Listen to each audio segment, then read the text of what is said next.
নমস্কাৰ বন্ধুসকল, ভিডিঅ'টোৰ নাম আৰু থাম্বনেল চাই আপোনালোকে তো গমেই পাইছে মই কিহৰ বিষয়ে ক'ব বিচাৰিছোঁ। সাধাৰণতে আমি টকা ফিক্স কৰি থবলৈ আমি বেংকলৈ যাওঁ, কিন্তু আপোনালোকৰ একাউণ্টত যদি নেট বেংকিং থাকে তেতিয়া আপুনি ঘৰৰ পৰাই টকা ফিক্স কৰি থ'ব পাৰে। চ' আজি মই জনাম আপোনালোকে নেট বেংকিঙৰ জৰিয়তে কেনেকৈ টকা ফিক্স কৰি থ'ব পাৰে। চ' বলক ভিডিঅ'টো আৰম্ভ কৰোঁ। সকলো বেংকৰে নিজা নিজা নেট বেংকিঙৰ এপ থাকে। মই আজি SBI ফিক্সড ডিপজিট ওপেন কৰি দেখুৱাম। চ' SBI ফিক্সড ডিপজিট ওপেন কৰিবলৈ আপোনাৰ SBI এনুৱেৰ বুলি নেট বেংকিঙৰ এপটো থাকিব লাগিব। চ' এইটো ডাউনলোড কৰি লওক। আপোনাৰ প্লে ষ্ট'ৰত যাব।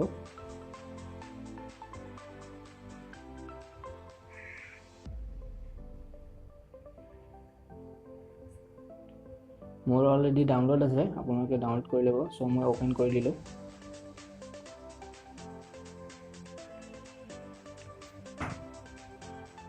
ইয়াতে আপোনাৰ ইউজাৰ নেম আৰু পাছৱৰ্ডটো লিখি লগ ইন কৰি দিব।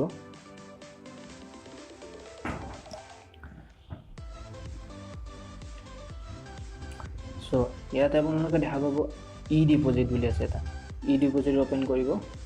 তাৰ পাছত ইয়াতে আছে open fixed deposit. Open fixed deposit click কৰিব। চ' আপোনাৰ একাউণ্ট নাম্বাৰটো চিলেক্ট কৰিব।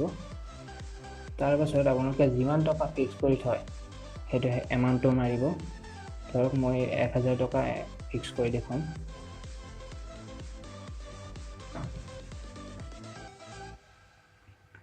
তাৰ পাছত আপোনালোকৰ ইয়াতে দুটা অপশ্যন আছে, ESTDR আৰু ETDR। মানে ESTDR হয় আপোনালোকে যিটো ইণ্টাৰেষ্ট পাব ফিক্সড ডিপজিট কৰাৰ কাৰণে, সেই ইণ্টাৰেষ্টটো যেতিয়া সময়খিনি শেষ হ'ব, ফিক্সড ডিপজিটৰ সময়খিনি শেষ হ'ব, তেতিয়া আপোনালোকে ইণ্টাৰেষ্টটো একেলগে পাব।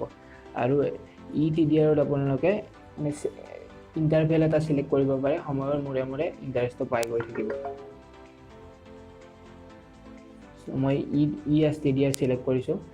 আৰু ইয়াতে আপোনালোকে 7 দিনৰ পৰা ফিক্সড ডিপজিট কৰিব পাৰে। অতি কমেও 7 দিন কৰিব পাৰে আৰু 10 বছৰলৈকে কৰিব পাৰে।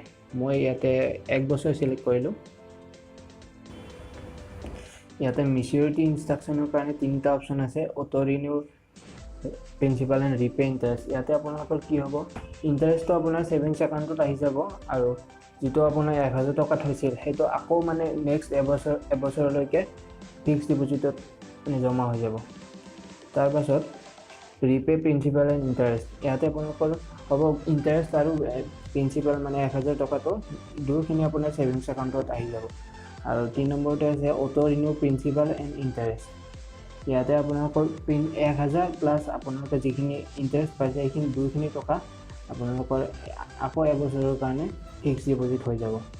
চ' মই repay principal and interest select কৰিছোঁ। মই মানে ৰিনিউ কৰিব নিবিচাৰোঁ। চ' ছাবমিট কৰি দিলোঁ ইয়াতে।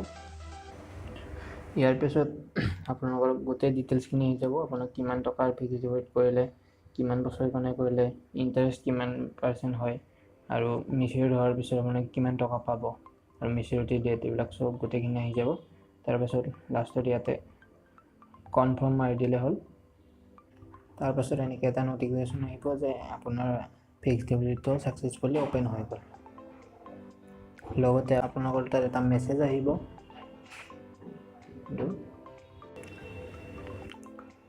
লগতে আপোনালোকে আপোনাৰ ফিক্সড ডিপজিটটো ইয়াতে চাব পাৰিব।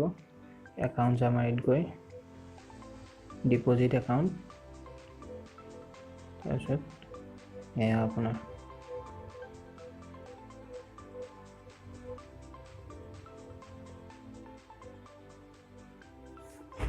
ভিডিঅ'টোত ইমানেই। ধন্যবাদ।